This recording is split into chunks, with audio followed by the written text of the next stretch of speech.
Mustag, magandang hapon po sa ating lahat mga ka-viewers, mga ka-farmers from Luzon, Visayas at Mindanao. Gusto niyo bang magkaroon ng mga pananim na maraming bunga?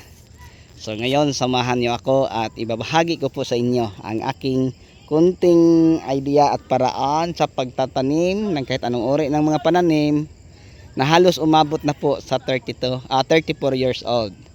So ganyan na po katagal tayo sa pagtatanim mga ka-farmers. So sa tagal na natin sa pagtatanim, may kunti na po tayong mga idea kung paano magamit ng mga napakayamang fertilizer sa ating mga pananim, napakayaman ng mga nutrients sa ating foliar natin ginagamit, o sa mga insecticide pang control sa mga whitefly, pesteng insektong uod, at saka sa ibang mga mga kapwa ko ka-farmers, mga fungus sa ating mga pananim.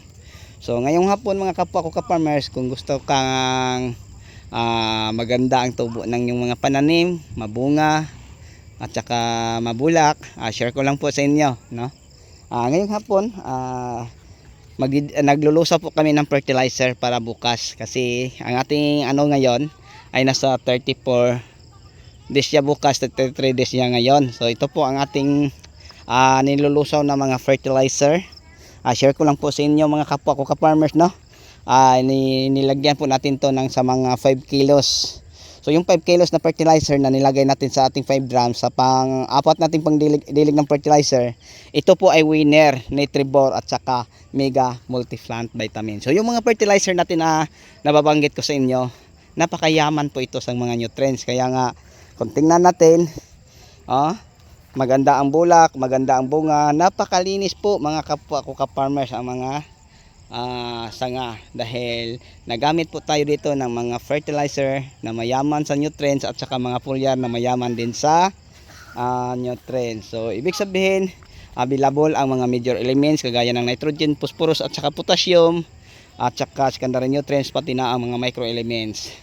So yun po mga kapwa ko ka-farmers, kung pangarap mo na magkaroon ng mga pananim na maganda, mabunga, paki-check na lang po, no, sa mga iba nating ginagamit na mga fertilizer, insecticide, fungicide at saka foliar, para maging ganito maganda.